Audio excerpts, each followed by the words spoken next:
Tonus Laboratorio del Piede, centro altamente specializzato nella costruzione di plantari su misura, dedica nuove tecnologie di rilevazione dei carichi posturali per dare voce alla filosofia di benessere che lo caratterizza. Ben ritrovati al meteo. Peggiora il tempo con qualche fenomeno sulle nostre regioni, ma vediamo il dettaglio. Sul Veneto il cielo risulterà molto nuvoloso e spesso coperto, con piogge sparse al mattino, possibili soprattutto sui settori montuosi. Col passare delle ore la situazione andrà via via migliorando, con tempo più asciutto, ma comunque nuvoloso. Temperature minime tra 4 e 8 gradi. Valori massimi compresi invece tra 8 e 11 gradi circa. Vediamo ora che tempo farà sul Friuli Venezia Giulia.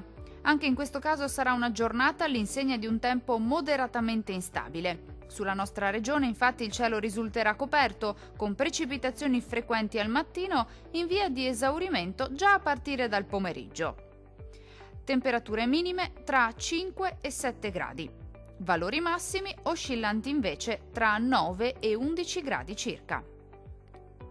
Vediamo infine la situazione meteorologica del Trentino Alto Adige. Sulla nostra regione il cielo risulterà irregolarmente nuvoloso e non si esclude qualche rovescio a carattere sparso nella prima parte della giornata, ma anche in questo caso andrà via via migliorando con fenomeni in cessazione nel pomeriggio e maggiore soleggiamento. Temperature minime tra 1 e 5 gradi. Valori massimi compresi invece tra 6 e 10 gradi.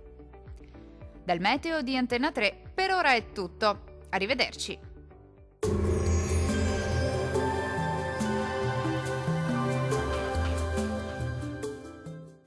Tonus è il miglior negozio di calzature e moda comoda. Qui troverete il più vasto assortimento di calzature Fratelli Tomasi, eleganza e comodità, perché camminare è vivere.